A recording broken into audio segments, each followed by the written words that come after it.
1, 2, 3. 1, 2, 3. 1, 2, 3. Can you hear me? Hello, 1, 2, 3. 1, 2, 3. Okay. Okay, now it seems to work. Good evening.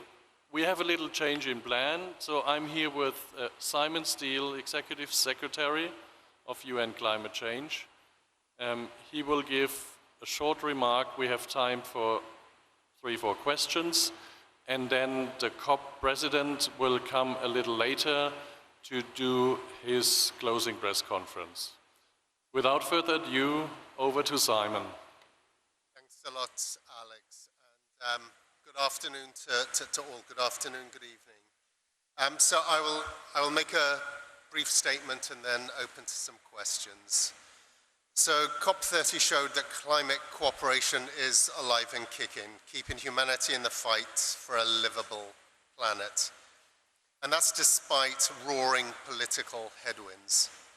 That while one country stepped back, 194 countries have stood firm in solidarity, rock solid in support of climate cooperation. With or without navigation aids, the direction of travel is clear. The shift from fossil fuels to renewables and resilience is unstoppable, and it's gathering pace. Now, I want to unpack these outcomes as quickly and as clearly as I can. I want to start with the action agenda. It is a vital part of Paris, and it's certainly not a sideshow. What we saw through the action agenda activities is $1 trillion for clean grids, hundreds of millions of hectares of forests, land, and oceans that have been protected, under protection or restored, over 400 million people becoming more resilient, and much more. Now on to the negotiated text, which can be hard to understand, and I rely on your expertise to simplify this for your readers, viewers. But let me first highlight and decode 3 important parts of the text. The first is we reached unanimous agreement on key agenda items: just transition, gender, the tripling of adaptation finance. This work aims to make lives better for workers, women and girls, and people all across the world, particularly those in vulnerable developing countries. And it should not be minimized. Second, the Procedural text sent unprecedented political signals. Let me point to a few key pieces. So, first of all, paragraph 11, 194 countries agreed the Paris Agreement is working and resolves to go further and faster. This means every country here is rock solid behind Paris. Also, 194 countries agreed that 1.5 degrees is still our goal. Paragraph 10 couldn't be clearer. The global transition towards low greenhouse gas emissions and climate resilient development is irreversible and the trend of the future. Throughout the text, and from leader after leader here and in New York, it's clear nations are ramping up climate action because it's in their national interest and because it creates economic growth. Third and finally, let's not ignore how far this COP has moved us forward. The Procedural shines a light on a path forward and a clear acceleration in response to the urgency of the climate crisis. This text in paragraph 15 recalls every previous decision, including what was agreed in Dubai on energy transitions and what we agreed in Baku on finance. Paragraph 29, all actors to work together to significantly accelerate and scale up climate action worldwide. And we must go further and faster. Paragraph 33, countries will now work to make progress on their national climate plans, a view to accelerate the full implementation of nationally determined contributions while striving to do better collectively and cooperatively. Paragraph 52, We agreed last year a goal on finance. This year, we've agreed to move forward to make that real. And finance is the great enabler of climate action. So I understand the various frustrations of different groups on different issues. Many countries wanted to move faster on fossil fuels, finance, and responding to spiraling climate disasters. But with or without navigation aids, our direction is clear. The shift from fossil fuels to renewables and resilience is unstoppable. We're building day by day, step by step, COP by COP, a better world for billions more people in every part of the world. So that ends my statement. Happy to take some questions. Thank you very much, Simon. Let me start here, the gentleman in the middle. Could you please introduce yourself and your media?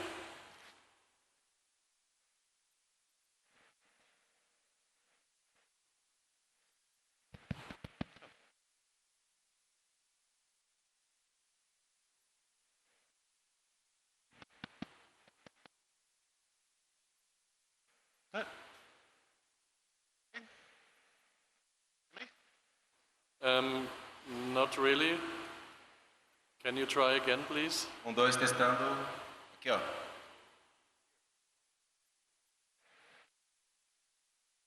Hello. Hello. Damien Carrington. Weird, it just keeps cutting out. Okay.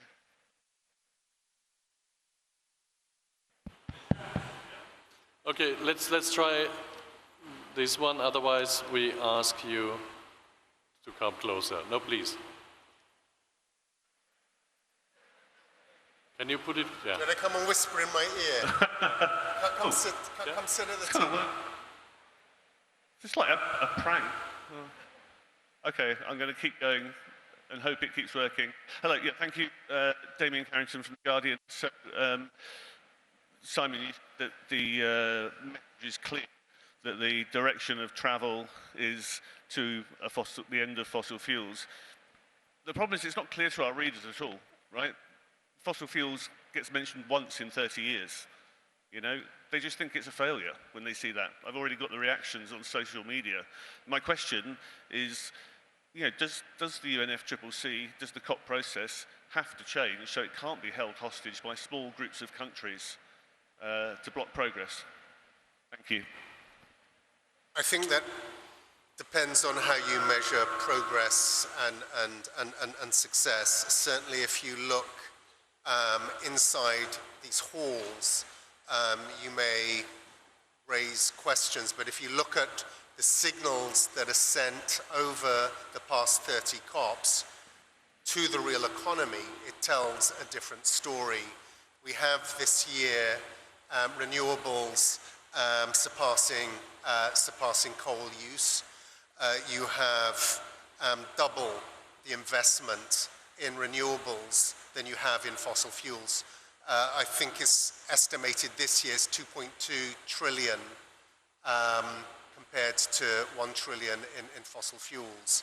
So if you look at what's happening with electric vehicles, you look at other key areas, you're seeing that acceleration. We're not yet at the positive tipping points that are needed. Yes, there is much more that needs to be done. Science tells us that. The recent round of NDCs tells us that. But I would stand by the direction of travel in terms of the acceleration that we're seeing within the transition. Needs to speed up, yes, but it is pointed in the right direction. The lady here in the third row in the middle.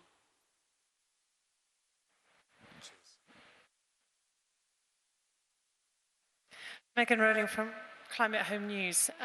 Simon, you mentioned that the direction's clear with or without navigation aids, and many countries had wanted navigation aid on the transition away from fossil fuels at this COP, but it wasn't possible to get that, suggesting that maybe the solidarity isn't quite as rock solid as some people had hoped. But in your view, is it going to be effective if those navigation aids are put together outside of this COP process, as Brazil has said it's attempting to do with the roadmap on fossil fuels and one on deforestation? Will it be as effective or more effective? I mean, this is a party-driven process, and it was for 194 countries to reach consensus. There were some 80-plus countries that rallied behind the calls for a roadmap. But in this party-driven process, that wasn't enough to reach consensus.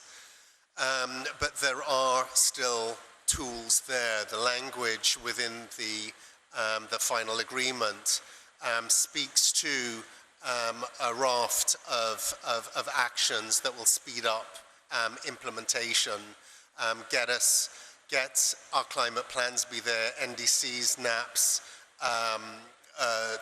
closer to 1.5. And then you have the presidency's own initiative, own fossil fuel roadmap, which it will launch under its presidency under the course of the year. Would that be as strong as a formal outcome? No, but it is still something.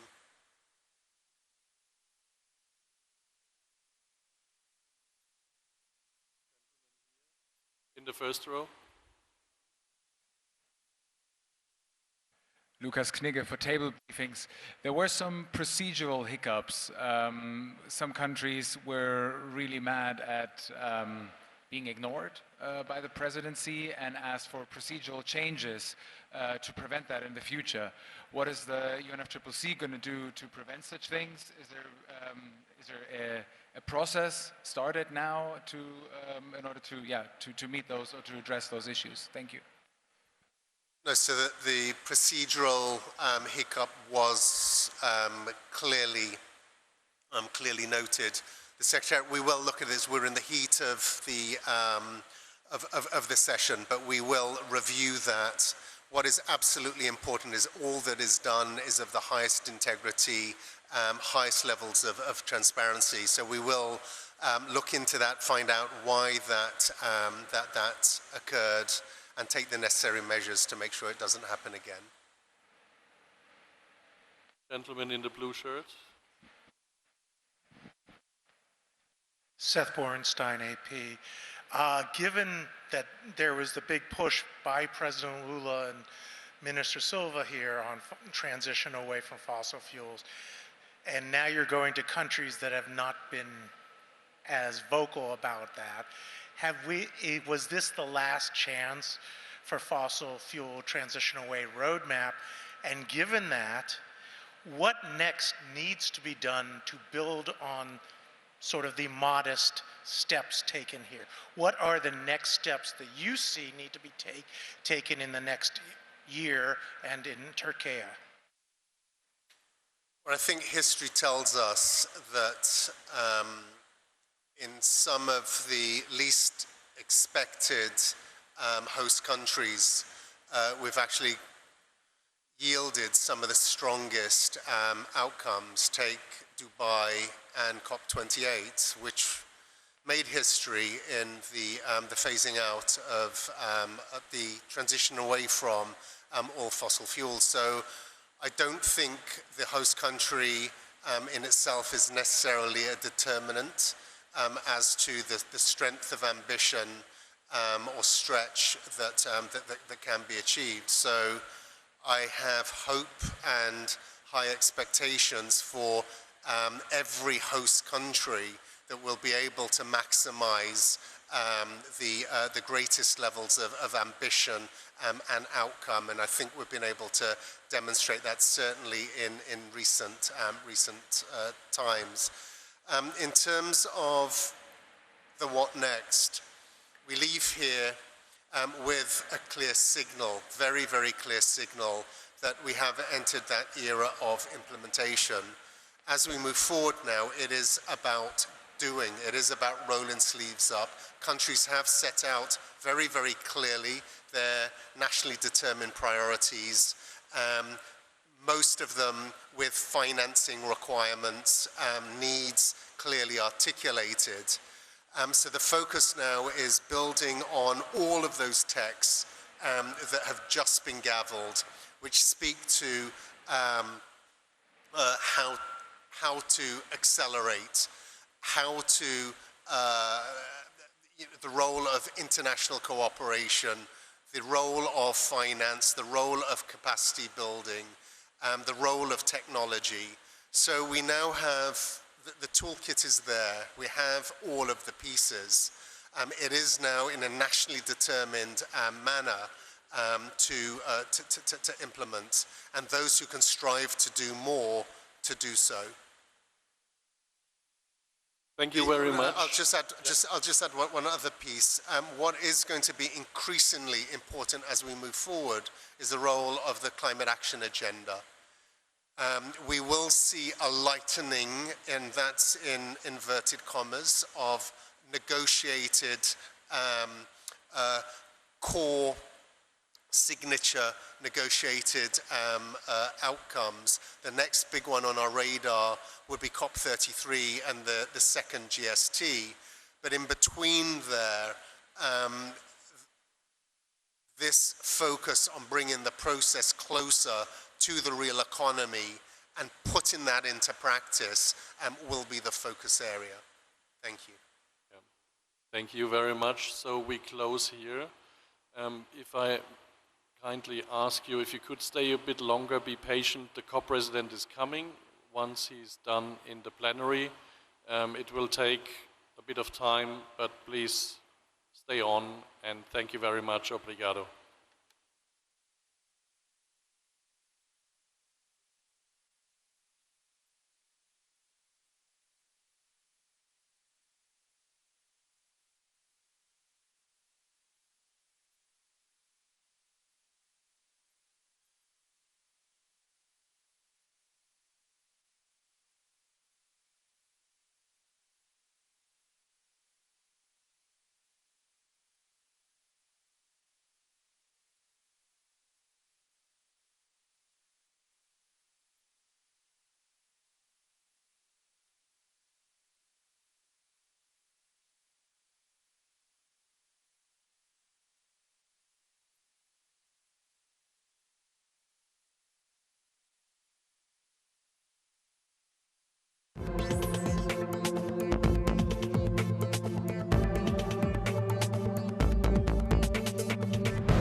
Eu acho que a gente...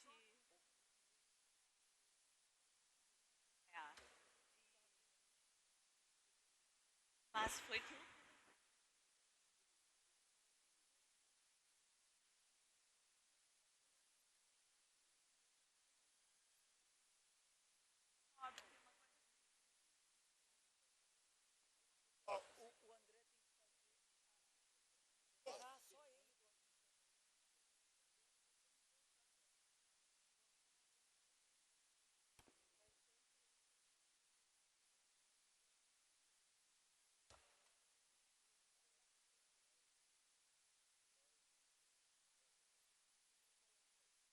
Ótimo.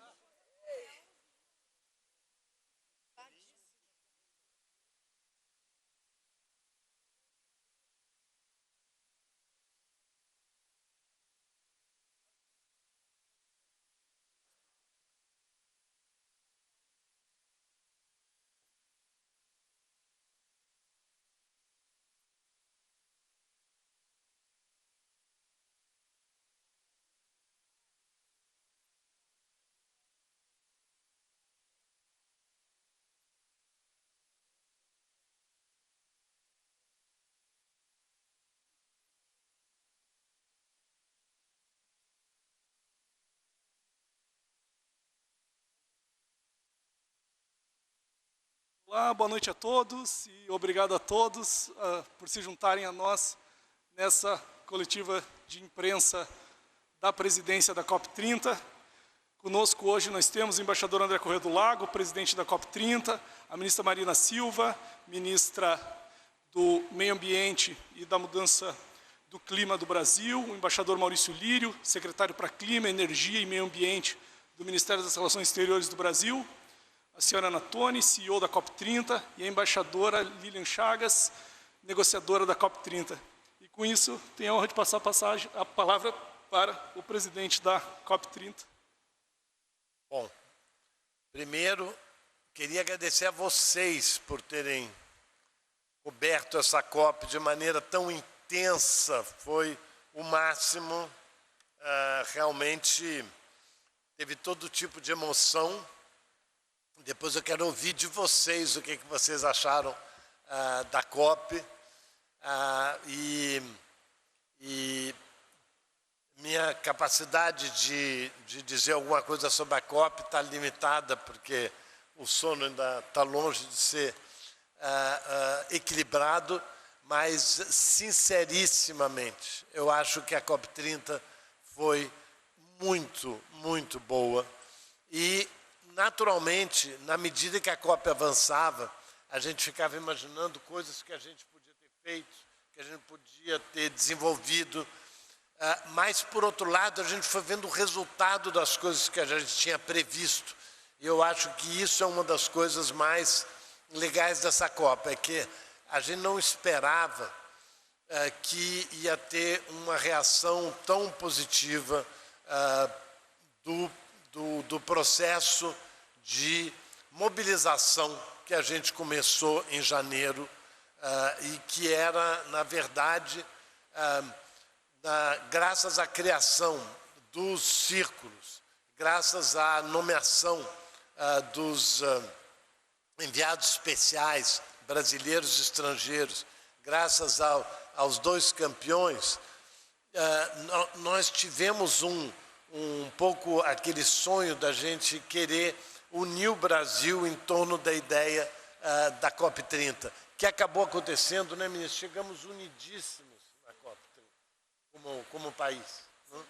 E em grande parte graças a vocês que deram essa percepção de que estava acontecendo alguma coisa de grande em Belém do Pará. Então, é isso. A primeira coisa é agradecer a vocês e eu vou tentar responder pouco a pouco as perguntas de vocês, só que estão me dizendo que eu tenho que encerrar a plenária e aí voltar. Né? Tá. Mas então é isso. Eu realmente estou muito feliz.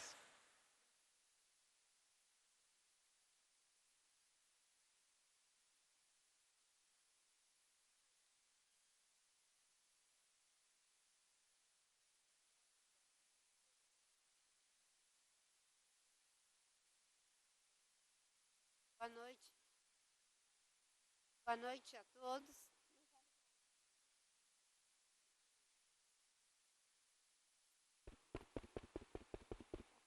Boa noite a todos, a todas.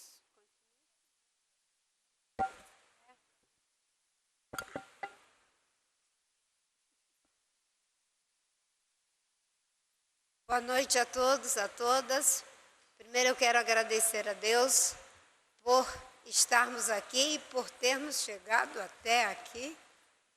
Foi uma noite intensa de trabalho, mas que foi antecedida de muitas noites intensas de trabalho, né, André? E no final ali, eu, o Maurício e o plenário inteiro estávamos vendo o presidente da COP num cansaço humano e legítimo de quem passou a noite acordado e que chegamos não ao final dessa jornada, mas eu diria um novo começo para essa jornada que fizemos aqui. Um novo começo porque as coisas que alcançamos durante toda essa complexa negociação, que achamos que algumas delas são ganhos importantes, relevantes, mas temos a clareza de que não são suficientes. Outros ainda não foram endereçados nesse momento como gostaríamos, como é o caso do mapa do caminho, mas que ganhou depois do intenso debate que tivemos na sociedade e dentro dessa COP, a acolhida da presidência para criar 2 roteiros de trabalho com vistas a 2 mapas do caminho. O mapa do caminho para a questão de conter o desmatamento e o mapa do caminho para sairmos da dependência do uso de combustível fóssil, como foi colocado aqui pelo presidente Lula, que já não é mais uma proposta apresentada pelo Brasil, pelo presidente Lula, mas por dezenas de países e por milhares e milhares de pessoas em todo o mundo, chancelada pela comunidade científica. E eu não vou entrar em detalhes, mas tem algumas questões que são muito caras igualmente, como é a questão de adaptação. Adaptação é uma agenda que responde às necessidades dos países em desenvolvimento, dos segmentos e pessoas mais vulneráveis, vítimas da mudança do clima, e que conseguimos colocar uma meta agora de triplicar financiamento até 2035. Isso é um ganho, mas será também um esforço para que isso possa acontecer. Por último, só salientando, né, que vocês lembram que nós começamos essa coletiva com essa configuração. Nós estamos terminando essa coletiva com a mesma configuração. Possivelmente pode ser até a mesma roupa, né? Porque ambientalista não pode ficar também abusando de muita essa coisa de figurino. Então, só para dizer que os esforços feitos aqui foi um esforço coletivo de todos os países, mas que tem também as marcas e o suporte de nossas sociedades.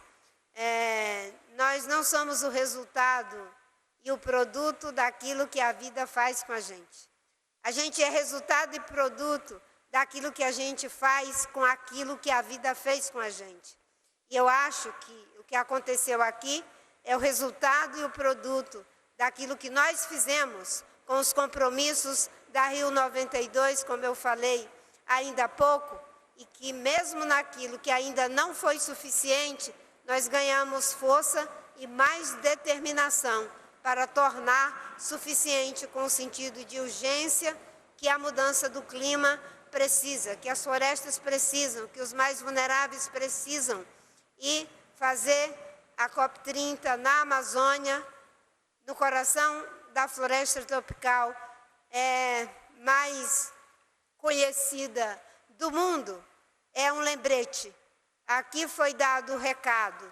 Se nós não encararmos o problema da emissão de CO2 por uso de carvão, de petróleo e de gás, nós até podemos zerar o desmatamento, mas as florestas irão perecer do mesmo jeito.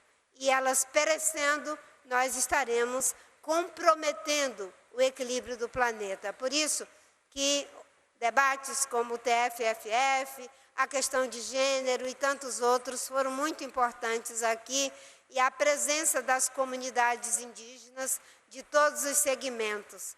A ideia de justiça climática, de transição justa, ganhou corpo e voz na COP30. Com isso, a gente deve abrir para perguntas. Quem tiver interesse pode levantar a mão. A gente pode começar ali pela esquerda, o colega na primeira fileira. Boa noite, embaixador. Boa noite, ministros. Boa noite, embaixadora. A primeira coisa que eu queria saber é: o mapa do caminho ficou como uma iniciativa da presidência da COP30 agora. Eu queria saber como que funciona a partir de agora essa iniciativa. A presidência tem como missão elaborar de fato um documento chamado Mapa do Caminho para o desmatamento e para o petróleo nos próximos anos. Vai ser constituído um grupo de trabalho, vai ser encomendado um estudo. O que de fato representa essa decisão, essa iniciativa da presidência, e qual é o resultado final que ela deve apresentar daqui a 12 meses? E a gente pode ter mais uma pergunta. O colega aqui na primeira fileira. Lucas Knigge for Table Briefings. What happened in the plenary when you had to suspend it? You didn't... sorry. Wait a bit. Lucas Knigge for Table Briefings. What happened in the plenary when you had to suspend the meeting because some parties were very furious about being ignored? What happened there? Can you explain what was going on? Thank you. I'm going to start with a question. The structure of the plenary, you have the secretariat of the UNFCCC, which is very efficient, and they give you a big book, and you have to read all those incredible numbers, CMA/255, it's incredible. And then you cannot see well the public. And today, in the opening, there were people trying to see if someone was calling for the floor. So I really didn't see who was calling for the floor, and the people at the table did not see who was calling for the floor. But then there is the technical issues that is very important in the UNFCCC is once you gavel, the document is approved. And as you know, this happened there were situations in many places, including in Baku last year because of India, in Dubai because of the small island states. So there is always a certain tension because it's lots of people. So basically, we didn't see. So we had to stop to understand what had happened and what were they complaining about. So one was basically a complaint related to the moment that we didn't see. But the other issue, the GGA, there was a complaint about the substance of the negotiation. And it's true that the GGA, which is the adaptation, there was a surprising way of closing the document because you give lots of autonomy to the co-chairs and to the co-facilitators, etc. And then I think that they were a bit quick in closing the document. Full of good intentions and with the best of reasons, because you remember there were 100 indicators. Then it ended up with 59. And later I asked what happened, and I was told that there was only consensus for 10% of the indicators. So the people that were coordinating the negotiation decided to merge and create a series of indicators, not to have only 10 indicators after all the time that was being negotiated. But the fact is that there were so many negotiations, as you saw today, we had 29 documents approved. So that it was overlooked that the thing had been closed this way. So there was a certain perplexity, and then the Secretariat organized the rules and everything, and then we had the answer, which was to continue the discussion in Bonn in June. But it was something really organizational or disorganizational. But the fact is that that's what happened. Now, sobre o grupo, é o seguinte, o mapa do caminho sobre o fim dos combustíveis fósseis é uma ideia que o presidente decidiu divulgar de maneira intensa, né, 4 discursos em menos de um mês, né, e que a ministra também divulgou também de maneira muito intensa. Quem foi à pré-COP lembra também que na pré-COP a ministra tinha falado. Então, essa ideia tinha duas maneiras de ser levada adiante. Provavelmente, como diplomata, eu tinha uma versão mais conservadora, no sentido de que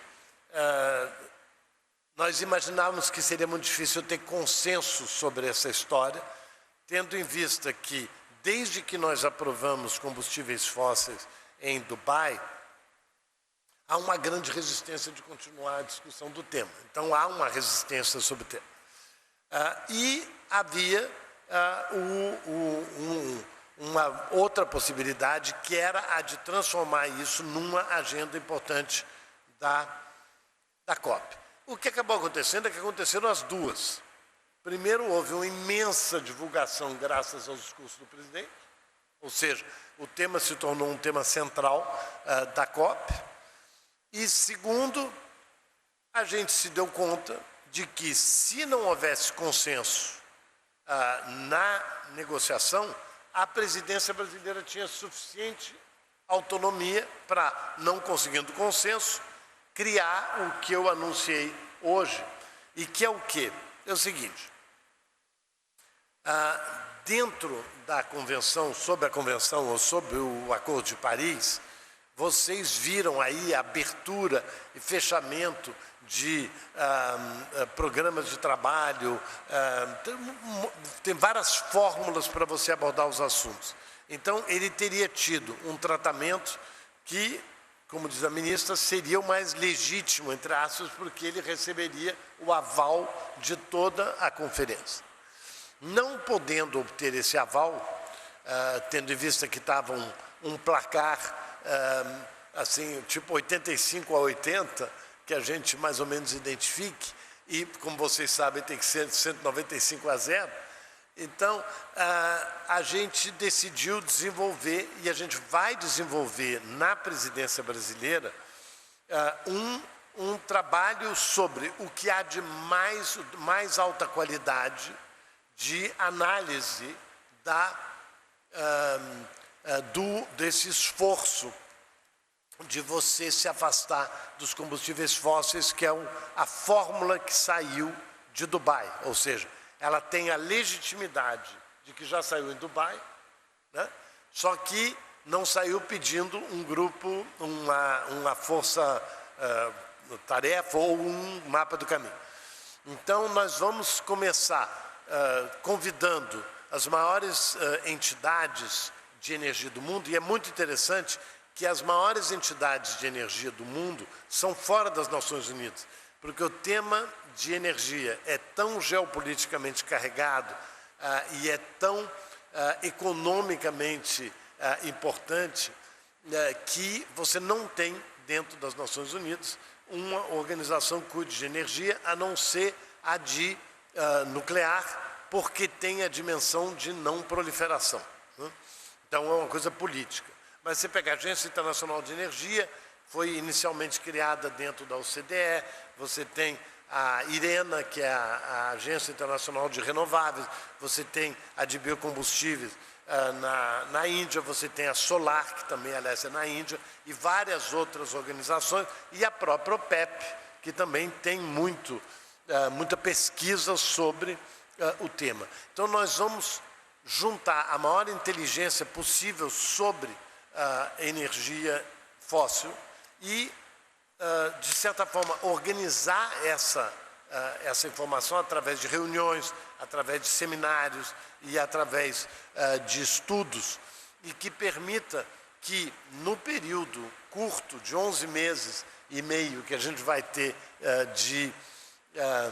de presidência brasileira, eu acredito que seja suficiente, né, ministra, para a gente fazer um documento muito substantivo e neutro, equilibrado, imparcial, e que coloque os dados, porque você tem que inventar uma nova maneira de olhar para a economia, porque essa dimensão é completamente diferente para um país como o Canadá, que já é um país muito rico, é um país que é um grande produtor de petróleo, mas, ao mesmo tempo, ele tem uma economia que tem muitas mais alternativas, né, do que alguns países ricos que têm muito petróleo e dependem muito do petróleo, ou países pobres que dependem de petróleo, ou países pobres que precisam de petróleo. Então, você tem que ter uma outra forma de olhar. E nós já começamos esse estudo, a ministra já tinha pedido e a Ana tinha encomendado, nós começamos esse estudo com um trabalho que eu acho que nos mostrou que seria possível a gente fazer isso. E mais do que possível, interessantíssimo, porque o primeiro trabalho que a gente encomendou já nos mostrou o mundo de uma maneira diferente. Então, eu acho que vai ser, de uma certa forma, uma revelação do quanto nós temos que olhar para o mundo de uma maneira diferente se nós olharmos sob esse ponto de vista. Eu queria só acrescentar uma perspectiva, pegando um pouco o que o embaixador Corrêa do Lago falou, que teria um caminho que seria talvez mais operacional e um caminho que seria de maior engajamento, que, obviamente, se tivéssemos um mandato para fazer o que ele vai fazer, teria o respaldo do mandato por dentro dos cânones da UNFCCC. o que era muito desejável por todos nós. E acabamos não conseguindo dessa forma, mas o mandato foi dado por mais de 80 países, com um respaldo muito grande da opinião pública e da sociedade civil, da comunidade científica. Portanto, o que aconteceu, na verdade, é que conseguimos beber na fonte e na energia limpa dos dois processos. E a outra coisa foi o fato de o presidente Lula colocando essa questão, nós conseguimos fazer com que o tema da mitigação viesse com uma força muito grande para essa conferência, o que não podia ser diferente num contexto geopolítico tão difícil, o que possibilitou também um debate muito intenso sobre a questão da agenda de mitigação associado à adaptação, mostrando que as duas coisas são igualmente importantes e necessárias, porque não temos como infinitamente adaptar, mas é impossível pensar só em mitigar sem considerar a necessidade dos vulneráveis que precisam de recursos financeiros, de recursos tecnológicos e principalmente de solidariedade para poder dar conta das grandes mazelas e dos sofrimentos que já estão sendo acometidos. A outra coisa é o fato de que um mapa do caminho pressupõe bases, eixos referenciais, do mesmo jeito que temos para as NDCs. E isso é o trabalho que será feito, e será feito de forma inclusiva, porque vai receber, não é, as opiniões e os insumos, as perspectivas de diferentes regiões, setores, lugares, enfim, países, com algo que eu acho que é uma metáfora, que quem vai dizer isso é o processo que vai ser instalado. A resposta virá de todo esse trabalho que será feito. Mas o que eu queria dizer é que o mapa do caminho para países será algo semelhante às NDCs. Eles serão nacionalmente determinados. Agora, para um país rico, e eu imagino que todos já têm seus mapas do caminho, para em possíveis tempestades nas agendas que hoje parecem tão estabelecidas e irremovíveis, como é o caso das energias fósseis, já têm suas trajetórias muito bem planejadas. Agora, países em desenvolvimento, países pobres, dependentes, inclusive de petróleo, em suas economias, esses não têm essas trajetórias. É por isso que é muito importante o esforço que será feito, e eu tenho certeza que haveremos de dar o adequado endereçamento para algo que há mais de 30 anos se está esperando. Como disse o presidente Lula, como sair da dependência do uso de combustível fóssil. E eu gostei muito da palavra dependência, porque não dá para dizer que se está sendo seletivo em relação ao GST, pegando apenas combustível fóssil. Para sair da dependência, você tem que usar as diferentes terapias que ali estão prescritas e outras que poderão ser encontradas fruto desse estudo, pensando diversificação econômica, rotas tecnológicas, diferentes formas de poder fazer com que diferentes realidades possam ser tratadas no desafio de sair da dependência de combustível fóssil. E, por último, o endereçamento também de transição para o fim, de forma justa, planejada e equitativa do desmatamento. Só o Brasil tem essa meta, tem o seu mapa do caminho, mas o que desejamos é que todos possam ter as bases para fazer esses esforços. Ele já vai fazer o discurso.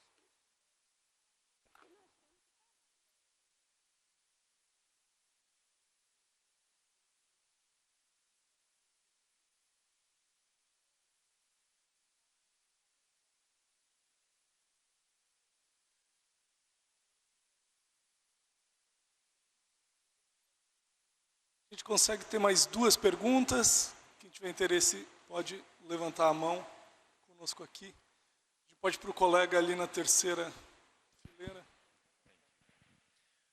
Boa noite a todos, boa noite, ministra Marina. Ministra, terminada a Conferência do Clima neste sábado, qual o legado a senhora avalia que a COP30 deixa para a Amazônia e para os milhões de brasileiros que vivem aqui? E a gente pode ir ali na segunda fileira, por favor? Obrigado. Sim. Oi, boa noite. Cristiane Brzezinski, do site OECO.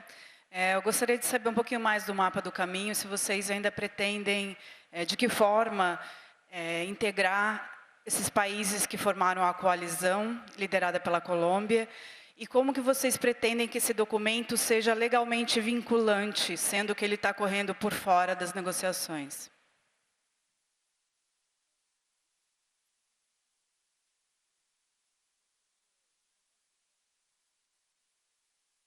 Bem, a pergunta foi feita uma sobre o legado. Para além do legado da própria região, do Estado que sediou a COP30, eu diria que tem um grande legado, que é o fato de termos debatido sobre o clima e isso ter feito parte do imaginário das pessoas, dos esforços das pessoas para compreender o que é mudança do clima e como ela afeta as suas vidas. Isso já é, em si, um grande legado. Por outro lado, se nós conseguimos, ainda que não na suficiência que gostaríamos, endereçar problemas como mitigação, adaptação, financiamento, isso é um legado para as pessoas que vivem na Amazônia. A Amazônia é um dos lugares que mais tem sofrido os efeitos da mudança do clima, quando populações ficam isoladas e não têm como ser abastecidas nem de remédio, nem em relação à alimentação e água potável.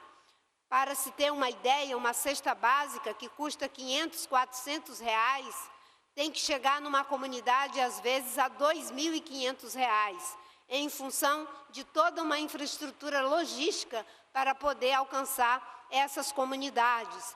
Adaptação é também pensar em novos marcos regulatórios, para que a gente possa fazer com que esses investimentos e esses esforços possam ser feitos com menos custo econômico, com menos esforços do ponto de vista de meios tecnológicos para alcançar essas comunidades. Mas o mais importante, um grande legado, é reconhecer o esforço que o Brasil está fazendo em relação à proteção da Amazônia, onde estados e governo federal conseguiram realizar aqui essa COP sem que ela tivesse embaixo de fumaça, com o desmatamento caindo pela terceira vez em mais de 11% e com um plano já pronto do seu próprio mapa do caminho. A Amazônia não recebe apenas um legado, mas ela também oferece um legado. Com certeza, o Brasil irá ser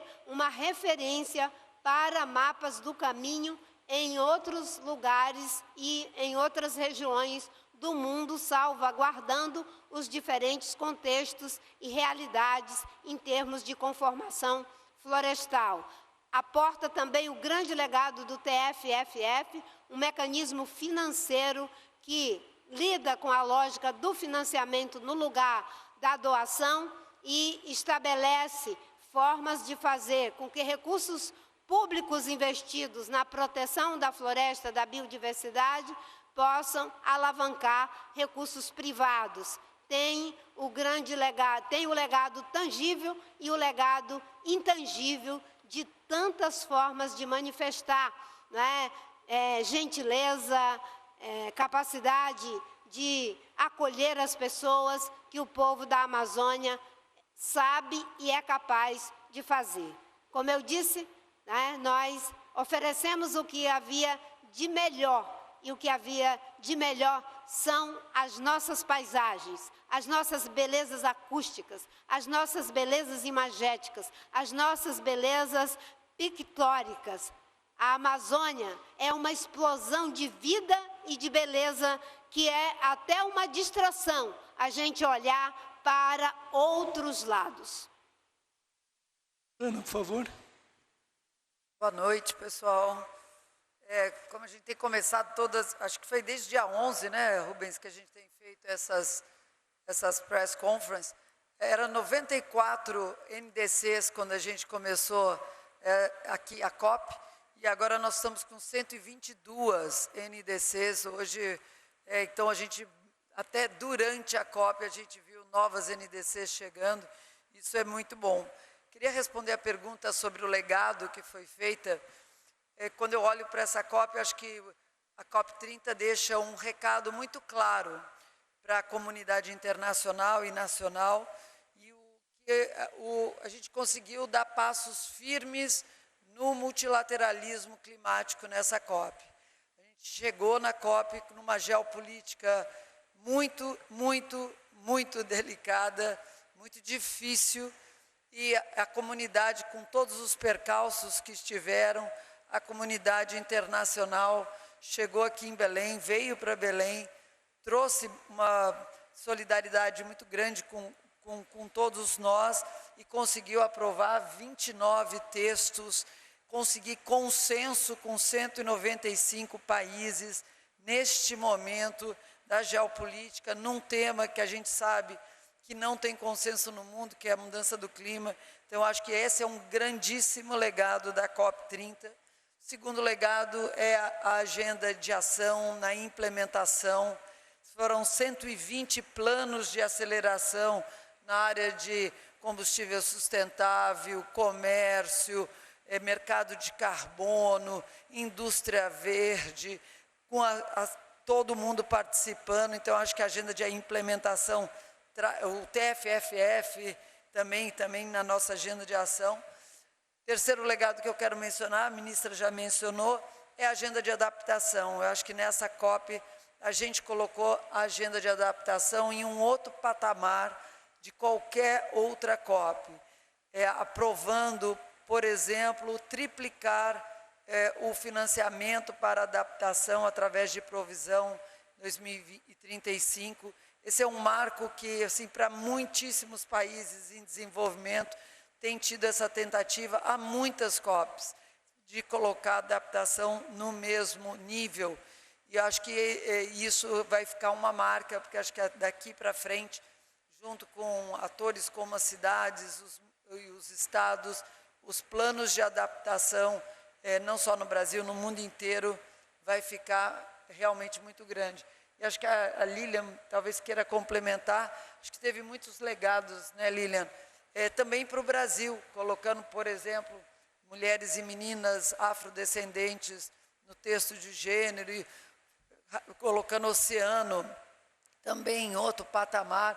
Assim, são pequenos, grandes passos que foram dados num momento muito difícil da geopolítica. Então, acho que, no total, a gente não deu todos os passos que queríamos, mas dentro desse momento político, acho que a gente deu passos muito firmes e com todo mundo, mesmo tendo ficado acordado até 8h30 da manhã de hoje, a gente conseguiu chegar em consenso e foram 29 documentos. Isso não é pouca coisa.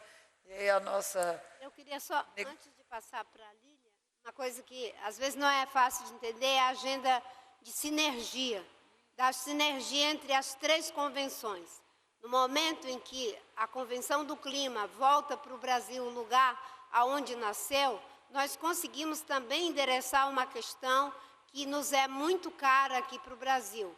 Nós já tínhamos conseguido endereçar adequadamente como fazer sinergia entre biodiversidade, clima e desertificação na Convenção da Biodiversidade em Cali, conseguimos fazer na Convenção da Desertificação, mas era sempre muito difícil na Convenção do Clima. E dessa vez nós conseguimos fazer com que esse tripé ficasse firme, para que aquilo que é feito para potencializar ganhos em biodiversidade também façam o mesmo em relação a clima, desertificação e vice-versa.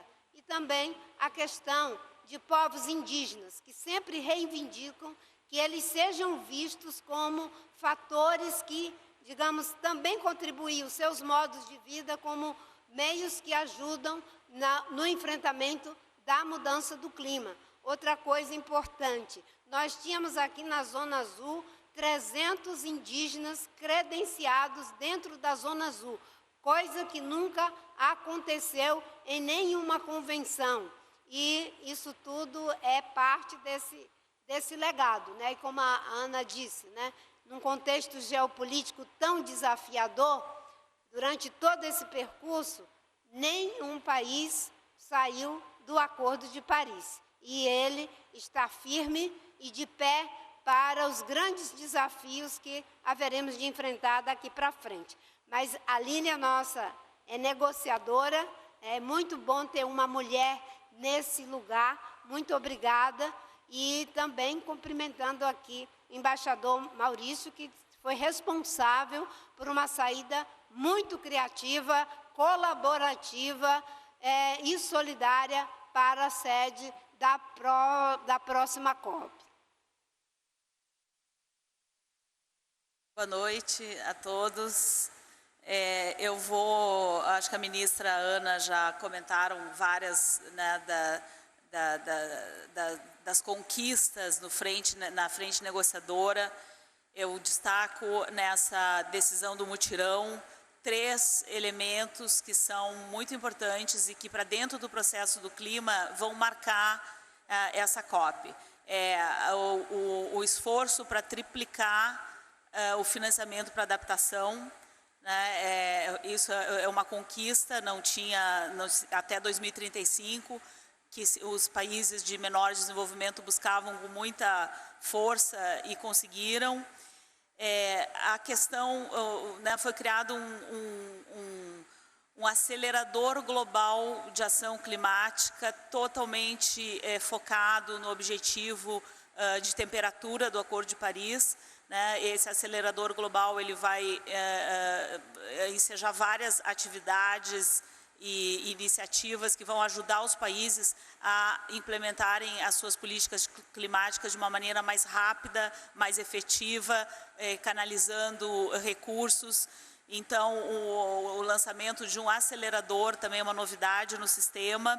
E um terceiro elemento é um espaço para discutir o vínculo entre comércio e clima, né, que até, Maurício, a gente lançou, né, um fórum para, fora, né, da negociação, um fórum sobre comércio e clima, mas nessa decisão também criamos um espaço para que os países possam explorar né, esse vínculo, como o comércio tem que ser um facilitador da ação climática, um gerador de riqueza para os países poderem fazer mais. E queria destacar também alguns elementos que eram de interesse do Brasil, de diferentes segmentos da sociedade, de diferentes órgãos do governo e que foram mencionados, alguns pela primeira vez nesses textos, nessas decisões. Um reconhecimento de afrodescendentes como grupo de especial vulnerabilidade, uma menção clara a meninas e mulheres afrodescendentes no plano de ação de gênero. Uma novidade também, que é o reconhecimento de questões de terras indígenas como vinculadas a políticas climáticas, a importância de demarcação de terras indígenas né, para proteger sumidouros de carbono. Como a ministra já falou, pela primeira vez dentro da convenção nós teremos um trilho para tratar das sinergias entre as 3 convenções do Rio. Foi pela primeira vez que se conseguiu isso, foi aqui nessa COP30.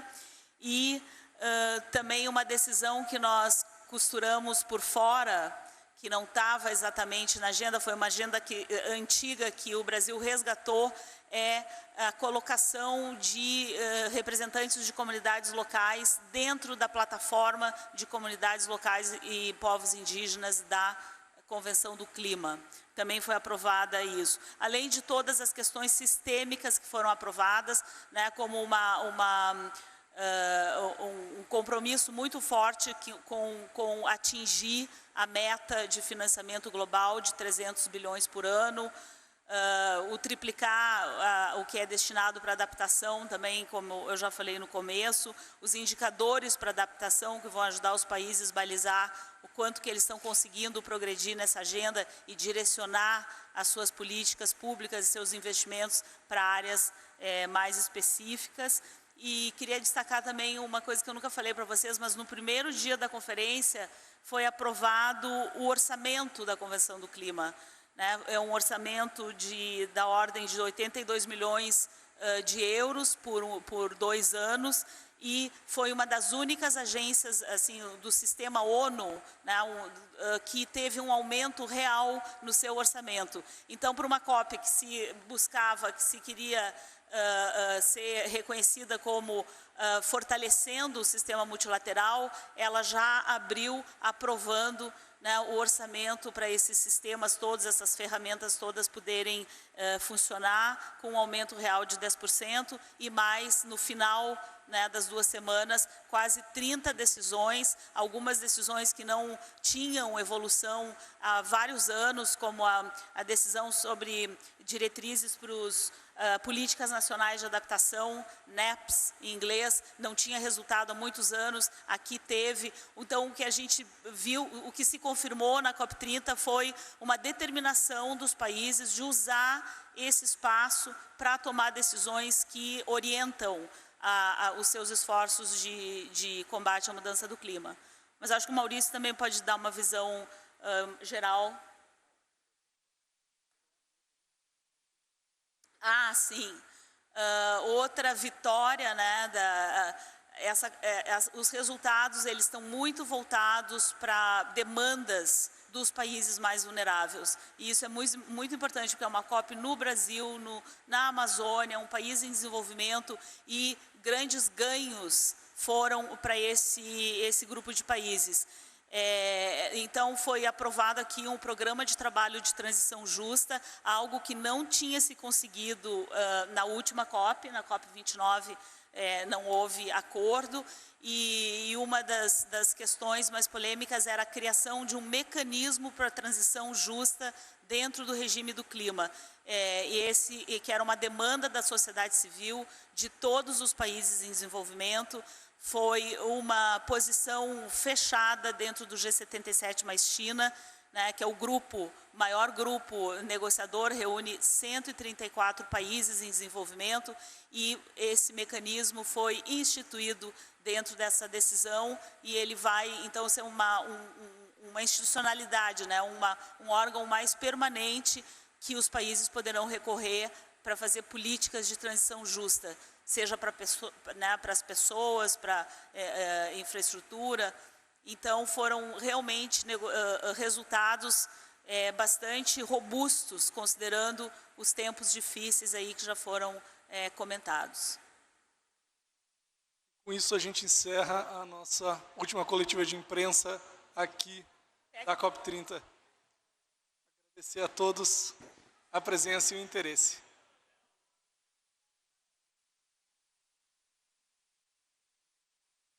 A gente tinha pedido um comentário adicional sobre o mapa do caminho.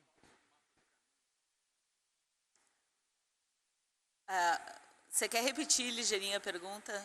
Eu tinha perguntado se vocês pretendem incluir como os países que estão fazendo esse pledge paralelo, liderado pela Colômbia, mas principalmente a pergunta principal era como que vocês pretendem fazer com que esse documento, esse mapa, seja legalmente vinculante, sendo que ele está correndo por fora das negociações. Exatamente. Não há consenso, né, para criar um mapa do caminho, ou mesmo para tratar desse assunto dentro dos trilhos negociadores. Então, essas iniciativas, o importante é que elas comecem a gerar um material crítico que, eventualmente, vai aterrissar dentro do processo negociador. Como o embaixador falou aqui, são necessárias projeções, estudos, dados para que essas transições possam ser vislumbradas nos diferentes contextos nacionais. Não tem um mapa do caminho específico que sirva a todos, né? Tem países com muitas diferentes necessidades. Então, a importância é de que esses estudos, esse conhecimento apareça, surja, seja trabalhado, venha à tona e aí vai se ver como que isso vai ser inserido dentro desse processo, né? Se aqui no clima ou eventualmente em outro tipo de decisão do sistema da ONU. Obrigado a todos e boa noite. Obrigado pelo interesse, por participar.